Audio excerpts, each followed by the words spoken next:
Hello and welcome to our next talk in which Tereza Vandrovcová will introduce us to the field of animal studies in academia. And I think she might be just one of the best people to do that, as she teaches animal studies herself in universities in Prague, and she's an activist herself in the Open Your Eyes organization. So, thank you. Thank you. Thank you for being here. So my lecture is called Animal Studies, How to Bring Activism into Academia. And before I start, I would like to ask you how many of you are humanities students or social sciences students or academics? Please raise your hand. Okay, great, thank you. So it's mostly focused on university students and academics, but you don't have to be active in this field to benefit from its outputs. You know, it can help you with argumentations, with organizing campaigns, spreading the message in media, and so on. So at first, I would like to do very brief introduction to animal studies for you who don't know what is it about. And I will also try to explain why is it important for animal rights movement. And after that, I will speak about how to actually bring it into academia and how to keep it alive, because that's also important.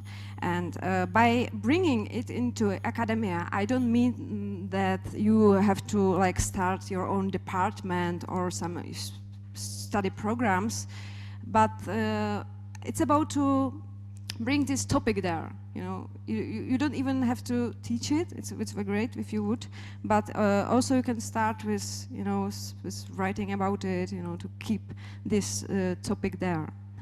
So now the brief introduction. So animal studies is relatively new field within the academia, and it focuses on a relationship between humans and other animals. It has several subdisciplines. We can speak about human animal studies, about anthrozoology, about critical animal studies, and the oldest version of it is called human animal studies. This name was later criticized by more engaged activists and academics within the field, because the name human animal studies emphasizes that there is this binary between humans and animals, and therefore some scholars, including me, prefer to use the word animal studies to cover this field, to cover all these subdisciplines. Also, it's more common to use the word non-human animals in this field instead of just animals, or at least in introduction texts. You know, you don't have to use it all the time, but when you write some introduction, it's always good to mention that you speak about non-human animals. And it's because it expresses the fact that humans are animals too. Actually, if we speak about humans and animals, it's similar to speaking about apples and fruits. So that's why it's better to use this non-human word or other animals word and so on. But I will not use it all the time, but just to inform you. Another name is anthrozoology, but this name is mostly used only in anthropology field. So most common is animal studies or human animal studies. Animal studies is not studying animals per se. That's the domain of other disciplines like ethology, comparative psychology, zoology, primatology, and so on. So rather, we study the interactions between humans and other animals, or their status within human society. On the other hand, our work is informed by these disciplines that do take animals as an object of the study. For example, findings regarding the animal emotion, cognition, communication, culture, and so on. By understanding more about the behaviors and mental and emotional processes in animals, then we can understand more our interaction with them. So that's why we sometimes getting informed by these disciplines. It's a field that crosses disciplinary boundaries, and it is itself composed of several disciplines. So animal studies scholars can be based in sociology, philosophy, history, law, religion, and several other disciplines. To explain more practical level what animal studies do, I will show you one example within the sociological animal studies. So within the animal studies, we try to understand, among other things, how animals are socially constructed. On one level, animals surely exist in nature.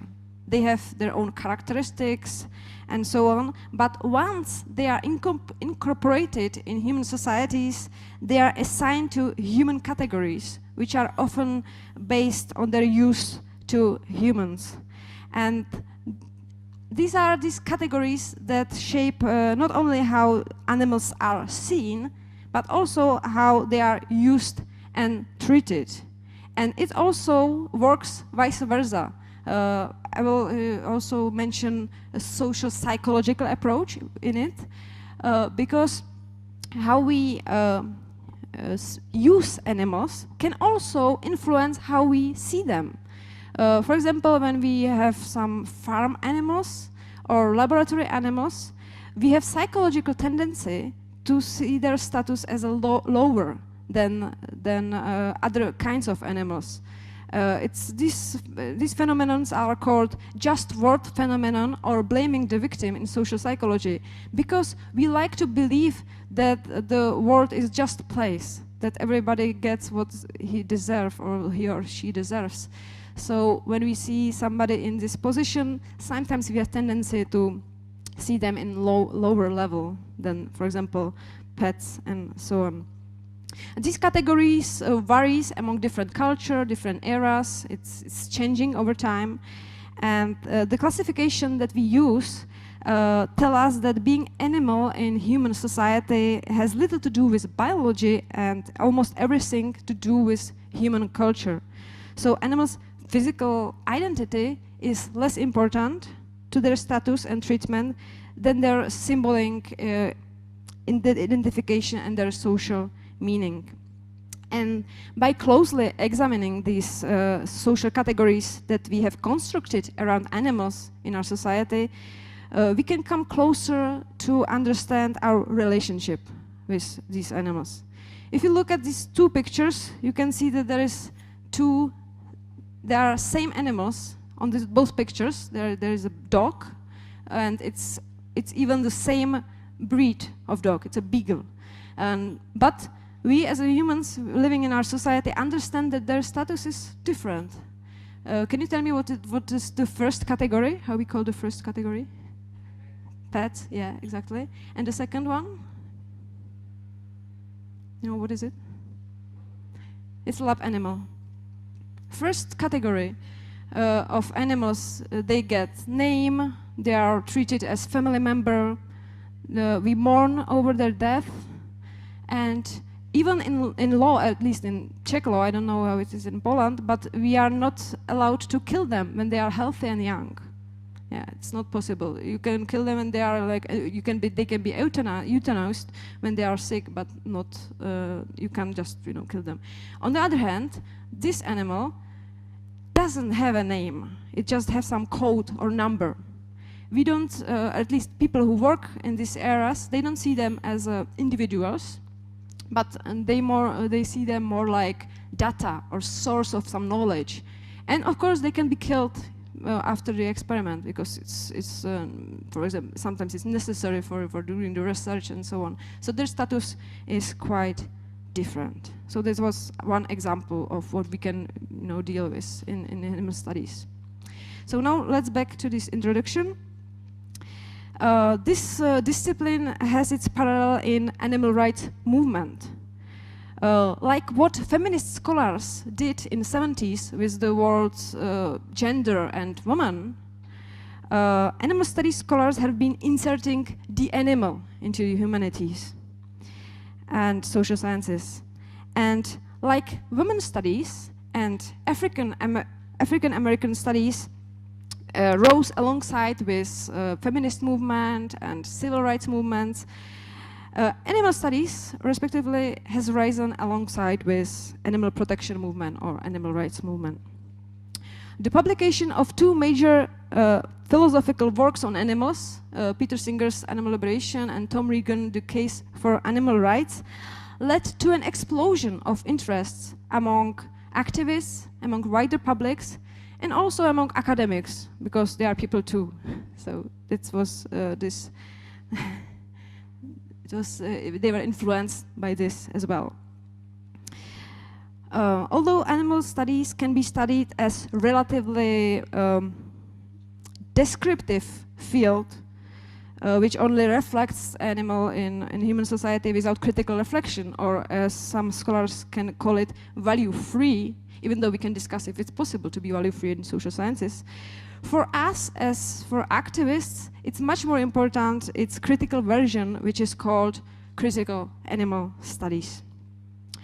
Critical animal studies aims not only to describe these relationships, but also to do the critical analysis of them in order to change them. Yeah, so academics within this field wants to eliminate the domination and oppression of animals, humans included, and to transform higher education in a more inclusive environment for considering all species. And when I said all animals, even humans, I want to stress that critical animal studies is intersectional field. So we don't only deal with animal rights, but also human rights or planet Earth rights. And critical animal studies constitutes the first academic field to advocate for the dismantling of the animal industrial complex and for veganism. So that's why it should be interesting for activists. So now the question, why is it important, or why I find it important for animal rights movement? First is that it's educating new generation of academics. If you will have these introduction courses at your universities, you have chance to inform future sociologists, future philosophers, lawyers, and other people which can be in future in important positions in society. Also, you can create new activists. That happens to me all the time when I teach these courses, that after the semester people come to me and they say, oh, I became vegetarian, or I want to join your movement, and so on. So it can be also in this way interesting, you know, to get these young people who are interested in social problems and so on. Also, it's what I find interesting in this field is that you can communicate animal rights issues on a different level than on activism. You know, you can communicate with state institutions, with other academics, with politicians, on slightly different level. You know, from my experience, they take you more seriously when you speak from the position of an academic than when you speak from the position of animal rights activist. Although also it looks different when you use the statistics as sociologists, for example, than when they just consider, oh, you just found something on the internet and now you're using it, so it's going to help to be taken more seriously. And also, by engaging in this field, you can become a spokesperson for these animal rights movements, and you can become an expert who media will, you know, always call when there will be some animal-related issue. From my experience, you know, they call mostly when there is some topic about dogs and cats and so on, but also you can comment on some more serious issues in society. And media loves when they have this person who they can always contact to get some quotes about the topic, so we can become this person. So now the question is how to bring it into academia and how to keep it alive. Now I will speak from my own personal experiences. Of course, you can do it differently, but I would like to share with you how I managed to do it in Czech Republic. So here is a quick overview what I will speak about. First, as a student or academic, write papers or theses about animal-related topics. Join academic networks on animal studies. Organize a conference. Can be student, national or international. Start a website, blog or Facebook page in your language. Teach a course about animal studies and be a thesis supervisor. And publish animal studies introduction articles, books, popular articles in media, and so on. So now more detail about these points.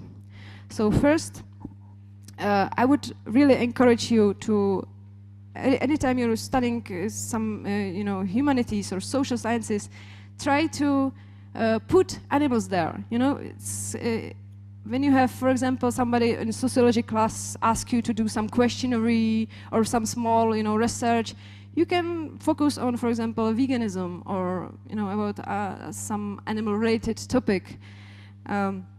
That's how I started myself. I started to write, seminar papers and my master thesis, and at first I got ridiculed by my fellow academics or my head of department. They say, "Oh, you and your animals, you keep, writing about this crazy topic."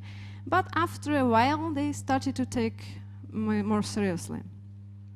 When you will write these texts and student papers, I recommend you to use the international databases, of course, because when you will be the first person who are establishing it in your country, you will have no other sources, so you should, search in these international databases, which you should have access from your university or from library.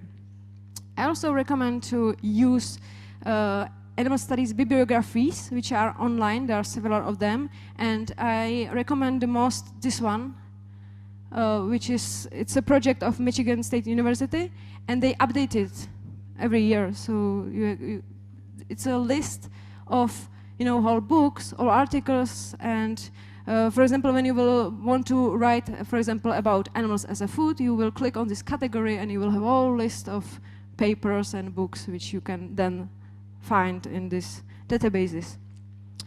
Also, I will recommend to ask academics from abroad for help, because they are highly motivated to spread this field, so they will be happy to help you. And also I recommend to share your work with fellow students. It can be on your website or on academia.eu, at LinkedIn and other places. So next, what I recommend is to join academic networks of animal studies.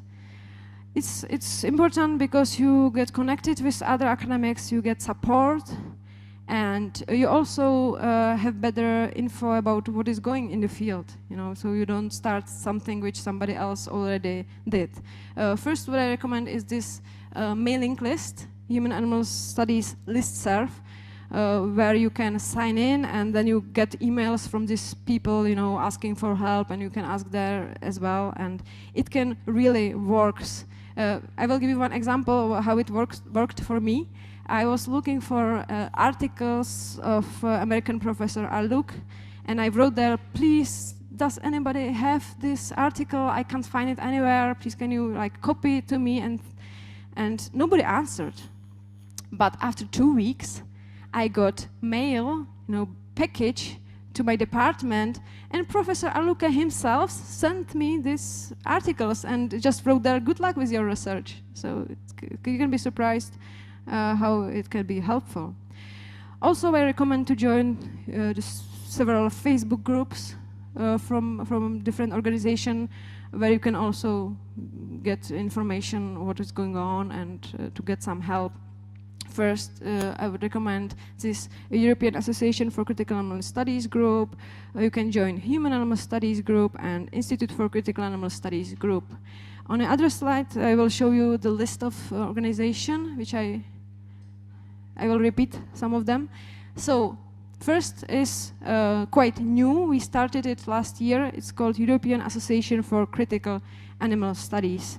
The membership is free. You will just be listed on a list of academics with your picture and short bio and your email.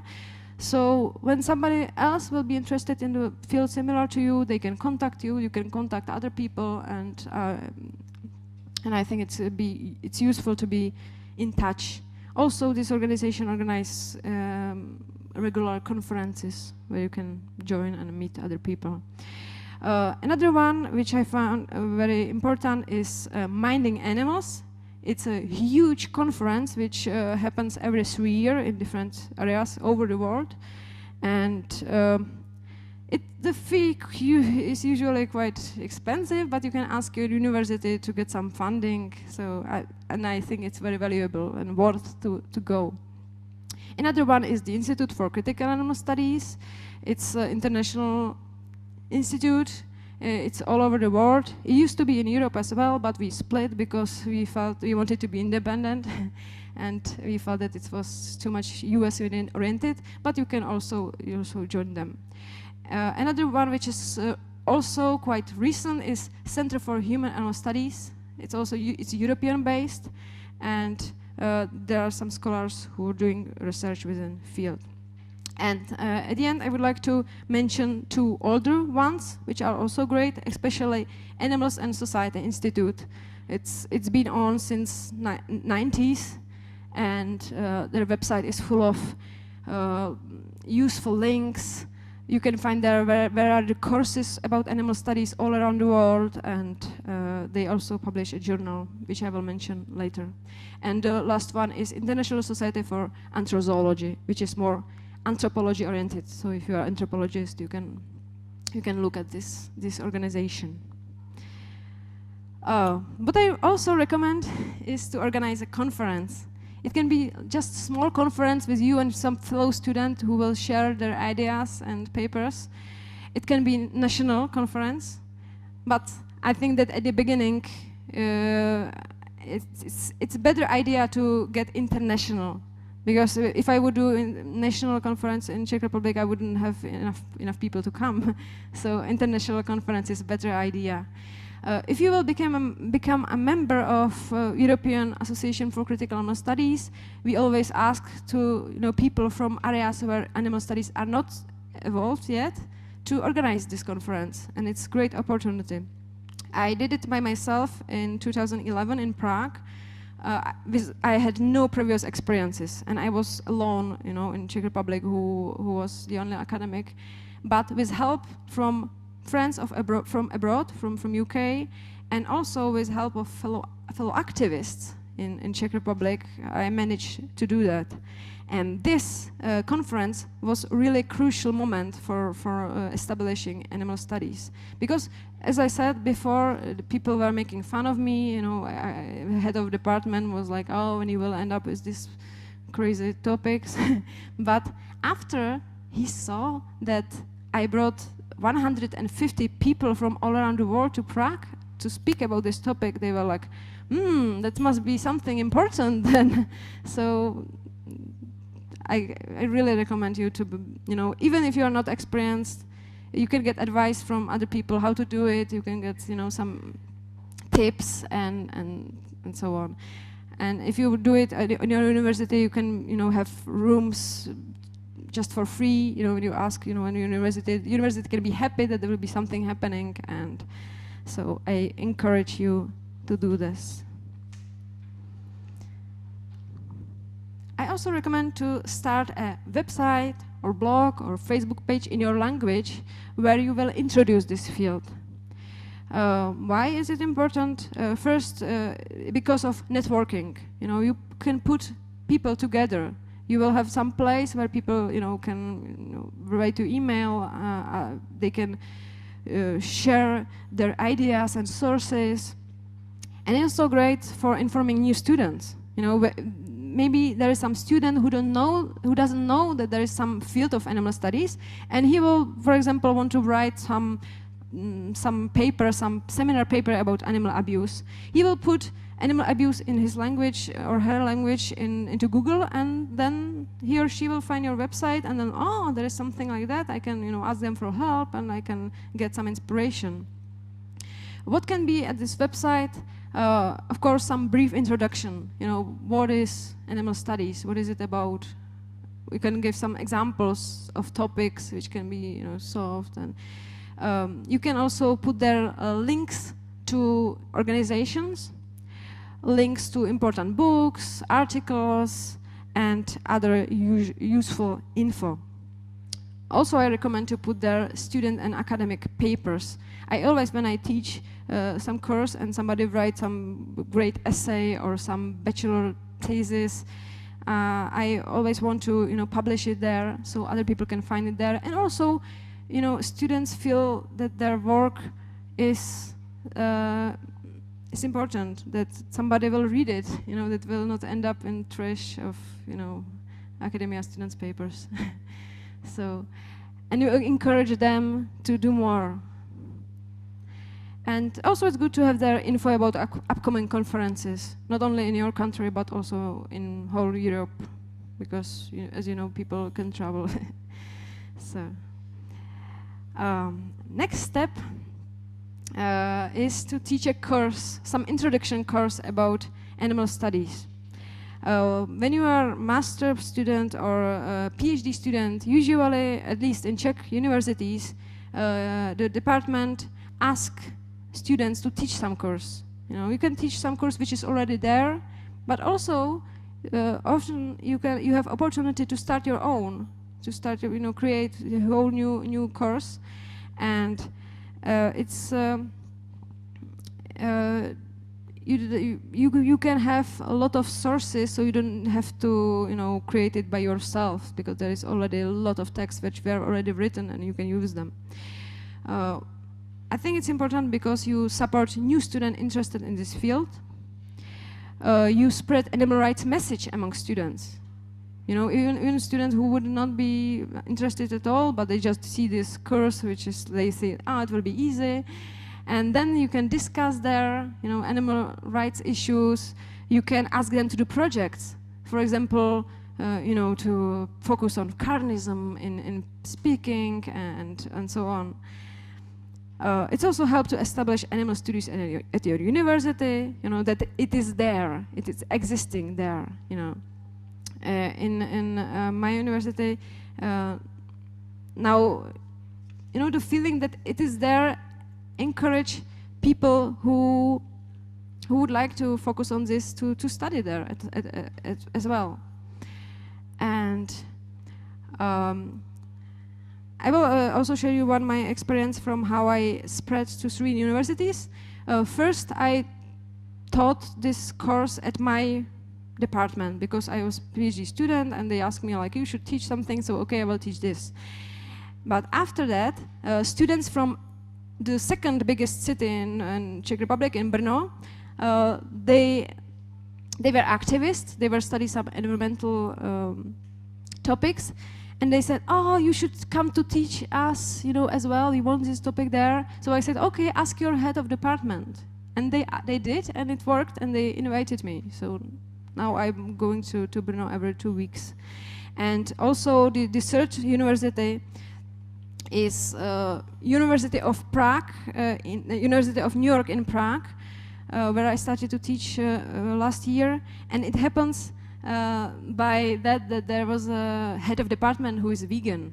So she was very interested that this field will be there, and it can happen to you as well, that somebody will, find you and invite you from these reasons.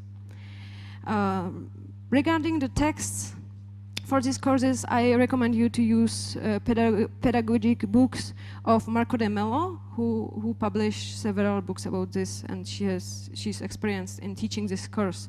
So these are these books. First one, this is like really the best book I can recommend, because there is like every chapter focused on different topic. There is like animals as food, animals in religion. So it's combination of human animal studies, and there is also some critical approach. So I think it's great. And after every chapter you have sources, you have recommendation of documents, you can show books, articles, and so on. The other one is called Teaching the Animal, and that's like collection of different syllabi from different eras, from law, sociology, gender studies, and so on. So you have ready syllabus where you can find also the description of the course, books, and so on, some critical essays. If you would like to push this introduction course to more critical view, I can recommend these 2 books, which were recently published, The Rise of Critical Animal Studies and Defining Critical Animal Studies, where you can get information, how to be activist academic. And so there are some interesting chapters about these topics. And other two books I would like to mention, they are older ones, but I find them important for my teaching, Animals and Human Society and Animals and Modern Cultures. They are more like history. They deal with how the status of animals changed over the time of history. And I think this is very interesting from the point of view that you see how dramatically the status of animals changed, you know, in the past 200 years. And it gives us really big hope that it will change in the future as well. So that you can get this wider perspective. And the last advice is to publish. Yeah, as you know, publish or perish. You don't have to perish, but publish as much as you can. You can write animal studies introduction books, articles, and so on. You know, to introduce this field in your language. You can also write popular papers. You can start a blog, and you can write in newspaper in some column, and you can also publish at animal rights website. I think the one important part of critical animal studies is that it's not closed in academic ivory tower. You know, it uses language which can be widely understood, and it's important to share your knowledge with fellow activists and wider public. So publish your knowledge, not just in academic papers, but, you know, everywhere. Also, after this publishing work, get ready for media attention, because it can happen that, you know, you will become an expert in this field. And of course, you can also publish scientific papers, you know, in international journals, and you can speak on at the conferences. Here are some journals which are focused on animal studies, where you can publish your topics. Anthrozoos, which is since 1987, Society and Animals Journal, which also since 1993, Journal for Critical Animal Studies. This is interesting that it's online and free access, and Humanimalia. But next to these like animal studies journals, I also strongly recommend to publish in regular journals. You know, in some sociology journals, psychology journals, to push this topic over there. Yeah, for example, I published some introduction animal studies article in Czech Sociological Review, which, you know, helps to inform the other academics about this field, that it happens and that it's important. So thank you for your attention, and I will be glad for your questions.